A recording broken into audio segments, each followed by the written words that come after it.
Вы смотрите программу «Актуальное интервью». С вами Даяна Федорова. Здравствуйте. Согласно прогнозам Гидрометцентра России, осень этого года в Сибири ожидается аномально теплой.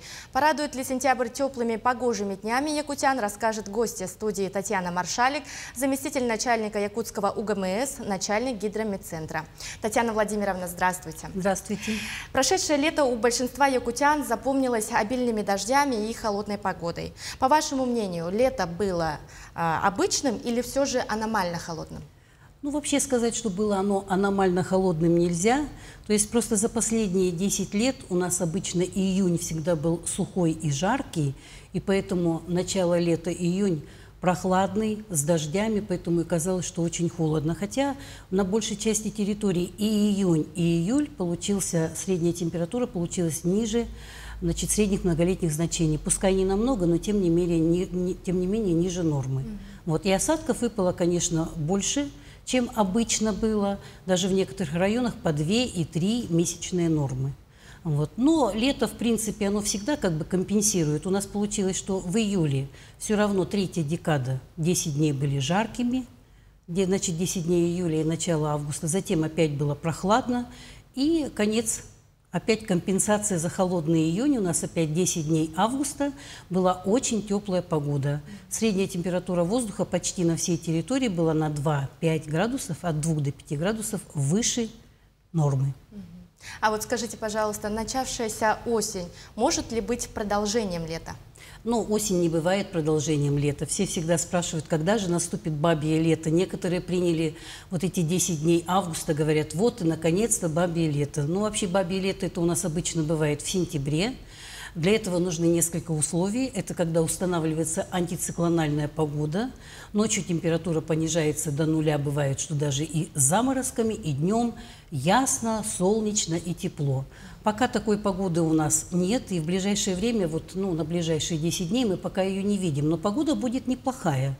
В общем-то, можно сказать, что пускай не бабье лето, но бабьи дни во многих районах у нас будут. Вот, то есть даже по центральным районам, вот сегодня погода, она вот сегодня у нас хоть 1 сентября, солнышко, но тем не менее ходит кучево-дождевая облачность, прямо вокруг обложила.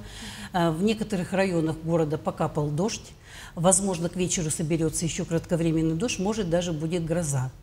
А ближайшие несколько дней будет погода преимущественно без осадков на большей части, за исключением юга и юго-запада территории, где будут кратковременные дожди, в общем, и немножко пониже температура воздуха. Вы сказали, что некоторые районы могут встретить, провести бабье лето. Сколько оно обычно продолжается и что у вас в последнее время удивляет в погоде? Ну, бабье лето обычно бывает от 5 до 10 дней. Чаще всего такая погода устойчивая. А что удивляет этим летом, например, да, оно не сильно, конечно, удивило. Бывает и в какие-то периоды раз там, в 10-15 значит, лет.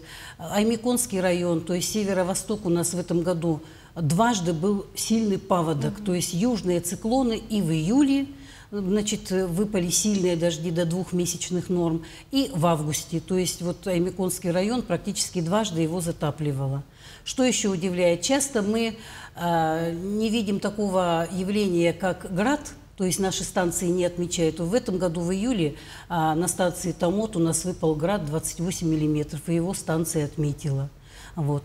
А что удивляет, оно, может быть, даже не удивляет, это очень хорошо, что практически за весь период летний мы не видели дыма от лесных пожаров, то есть был чистый воздух, было много дождя, выросло много грибов, у нас, в общем-то, хорошая трава выросла, значит, сенокос хороший, то есть лето, в общем-то, неплохое, на мой взгляд. Многие якутяне определяют погоду по народным приметам. Реально ли это сделать или такой метод уже вообще не работает? Ну, вы знаете, я все-таки по народным приметам погоду мы ее не прогнозируем. Ну, в общем-то, этим интересуюсь. Смотрю, когда-то совпадает, когда-то нет. Но часто вот такая примета, что после холодной зимы бывает, например, жаркое лето и наоборот. В этом году у нас же была очень мягкая зима. Вот. Ну и, пожалуйста, прохладное лето получилось. Вот здесь примета сработала. Но часто так не бывает. В общем-то, такой прямой закономерности нет. Так, следующий вопрос. Какие изменения в климате влияют на погоду в Якутии и где больше всего отмечаются те или иные нетипичные природные явления? Но климат это, в общем, знаете, так это масштабно смотрим климат, да, а погода это погода. То есть вот все говорят потепление климата, да, то есть как бы климат все теплее, у нас теплее, а тем не менее лето в этом году получилось прохладное. То есть погода это все-таки меньшие временные промежутки, вот. Ну а все-таки изменение климата мы видим по погоде в арктических районах, в северных районах, потому что, например, вот у нас есть же абсолютные минимумы, максимумы температуры. К максимуму мы еще как-то приближаемся, а к минимумам, то есть на северо-востоке уже 60-градусных морозов бывает не так часто. Бывает, что пройдет зима, и 60 даже в Аймеконе не бывает.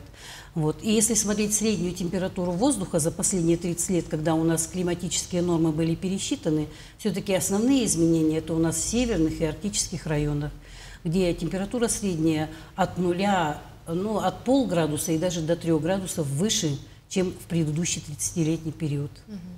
Татьяна Владимировна, скажите, пожалуйста, можно ли по характеру осени определить, какая будет у нас зима? Ой, нет, я таких методов не знаю, вот, потому что, знаете, даже вот эти вот сезонные прогнозы на длительные периоды, они очень плохо оправдываются. Если помните, начало сезона все предсказывали, практически все, и народные синоптики, и Гидрометцентр России, и всякими сезонными прогнозами, что будет сухое и жаркое лето.